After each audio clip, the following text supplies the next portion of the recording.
የኢትዮጵያ ስታቲስቲክስ አገልግሎት በአፍሪካ ቀደምት ከሚባሉ ረጅም እድሜ ካስቆጠሩ ተቋማት መካከል አንዱ ሲሆን ከተመሰረተበት ጊዜ ጀምሮ እስካሁን የተለያዩ የስታቲስቲክስ ስራዎችን በለውጥ በስፋት በማደግ እየተሻሻለና እየተፋጠነ መረጃን ለተጠቃሚ ሲያደርስ ቆይቷል።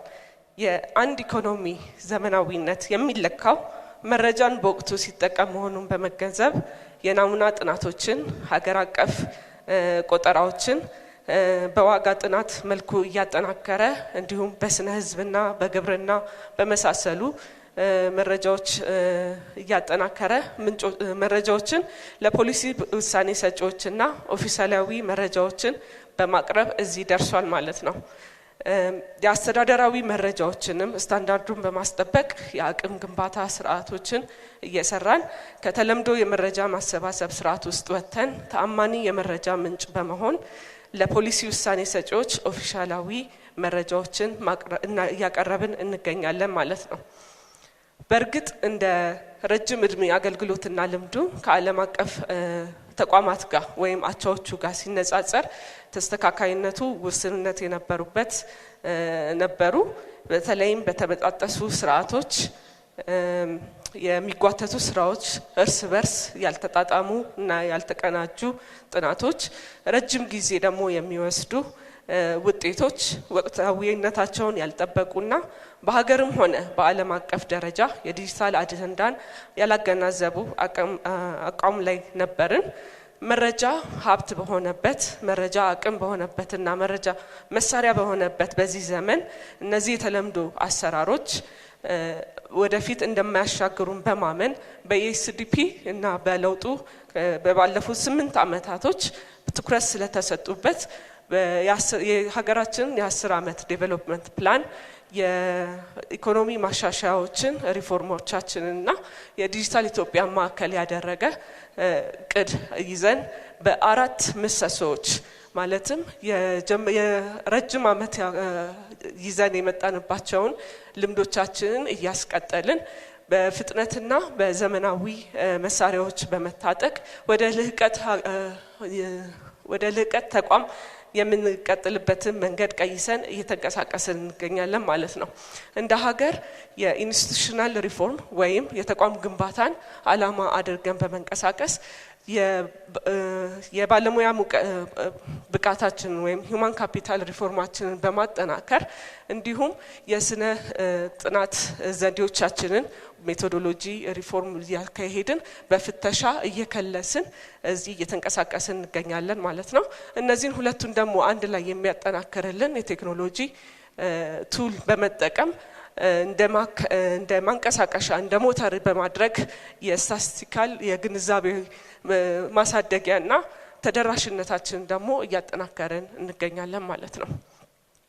ወደ ዲጂታል ጉዟችን ጠለቅ ብለን ስንጓዝ በወረቀት ወይም ፓፒ በመንለው እየተሰበሰበ የነበረው የተለምዶ ስራዎቻችንን መስክ ላይ ሙሉ በሙሉ በሚባል ሁኔታ ወደ ኮምፒውተር አሲስትድ ፐርሰናል ኢንተርቪው ወይም ካፒ ሲስተምስ በመለወጥ የጂአይኤስ እና የሪሞት ሴንሲንግን ቱል በመጠቀም አንድ መረጃ ሰብሳቢ የት እንዳለ እንዴት እንደመጣ መረጃው ከየት ነው የመጣው የሚለውን ነገር በማጠናቀር እዚህ ደርሰናል ማለት ነው። ቅድም እንደተጠቀሰው ከሀገራዊ ተቋማት ጋር በመተባበር የመጀመሪያው ኢትዮ ቴሌኮም ጋር በመተባበር መረጃ ሲሰበሰብ ቀጥታ በሰርቨር ወደ ክላውድ እንዲገባ ከዛም ደግሞ ከኢትዮጵያ አርቲፊሻል ኢንተለጀንስ ጋር በመተባበር ወዲያው ሪል ታይም ሞኒተሪንግ ዳሽቦርድ እየተጠቀምን መረጃው ትክክለኛነቱና ተአማኝነቱን በሚያስጠብቅ ሁኔታ እየሰራን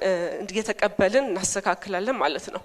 ይህ ደግሞ መረጃው ደህንነቱም እንዲጠበቅ ቨርቹዋል ዴስክቶፕ ሲስተሞችን በመጠቀም ወርክ ስፔስ በመንለው አንድ አናሊሲስ ወይም ባለሙያ ቀጥታ ገብቶ ክላውድ ላይ ሰርቶ የሚወጣበትን ሲስተም ዘርግተን ይህን ሁሉ ያልፎ የመጣውን ዳታ ደግሞ ዘመናዊ ዲጂታል ዲሲሚኔሽን ቱሎችን በመጠቀም እያሰራጨን እንገኛለን ማለት ነው። ይሄ እዚህ ላይ የምታዩት ከኢትዮጵያ አርቲፊሻል ኢንስቲትዩት ጋር የሰራ ነው የትራኪንግ ሞዴል ነው። ሪል ታይም ሎኬሽን ትራክ ያደርጋል። የምንሰበስብበት ታብሌቶች በሙሉ ጂኦ ኮድድ ናቸው። እነሱ ለመረጃ ሰብሳቢ በሰጠናቸው ጊዜ የሚሰሩበት ቦታ የተከለለ ስለሆነ ከዛ ቦታ ሲወጡ ቀጥታ የምናይበት ይሆናል። ይሄን ከዚህ ልምድ ደግሞ በመነሳት ከኢንሳ ጋር በመተባበር አሁን በወርሃዊ በሚወጣው የሸማቾች የገበያ ጥናትን እንዲሁ በየገበያዎቻችን ላይ በመናሰማራቸው የመረጃ ሰብሳቢዎች እየተከታተልን በእነሱ እየሰራን እንገኛለን ማለት ነው። ይሄ የኢኑሜሬተር ትራኪንግ ማፕ ቪው ነው። ቀይ የምታዩት ከአካባቢው ሲወጣ ነው። ከአካባቢው ሲወጣ እንዲመለስ የምናደርግበት ሁኔታ ነው ያለው። አረንጓዴ ሆነ ማለት ደግሞ የሚሰራበት ቦታ ላይ ቆበን እየሰሩ ስራቸውን በስነ ስርዓት እያካሄዱ መሆኑን እናያለን።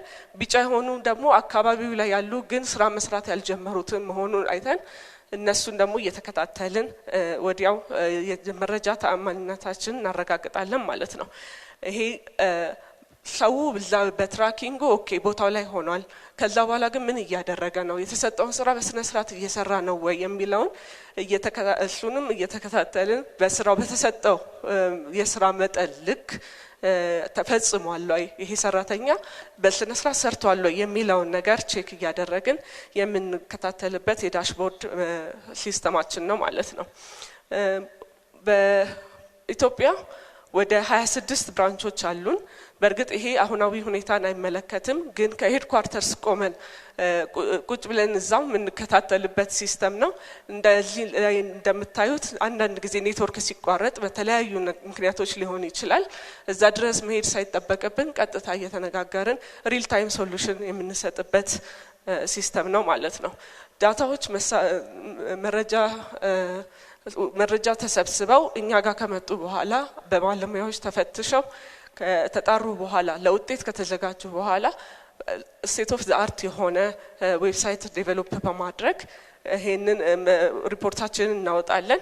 እዛ ውስጥ ግን መረጃዎችን ብቻ ማኒፑሌት በማድረግ የተለያዩ ሪሰርቸሮች እኛም መስሪያ ቤት መምጣት ሳይጠበቅባቸው ኦንላይን ባሉበት ቦታ ሆነው ቆመው ማኒፑሌት እያደረጉ ሪዛልት የሚያዩበት ፕሪዲክት አናሊሲስ ኦር ሪሰርች የሚሰሩበት ሲስተም አዘጋጅተናል። እሱም አንድ የመረጃ ተደራሽነታችንን የሚያጠናክርልን ሲስተም ነው ማለት ነው። ይሄን ያክል ከመጣም በኋላ ወደፊትም የምናተኩርበት አሁን ካለንበት የሰው ኃይላችንን እያበቃን የጥናት ስነ ዘዴዎቻችንን ደግሞ በደንብ እየፈተሽን ከዓለም አቀፋዊ ተስተካካይነታችንን እያረጋገጥን በተለይም የስታቲስቲካል ዲጂታላይዜሽን ኤንድ ቴክኖሎጂ ኢምፕሩቭመንታችንን እያጠናከርን በቢግ ዴታ ቨርቹዋል ዴስክቶፕ ደህንነቱ የተጠበቀ ተአማኒና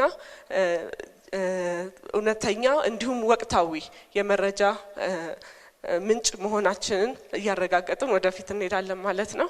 እንደ ሁል ጊዜም እንደውም ከምን ጊዜውም በላይ የተአማኒ የመረጃ ምንጭ በመሆን እናገለግላችኋለን። እጅግ አድርገን እናመሰግናለን።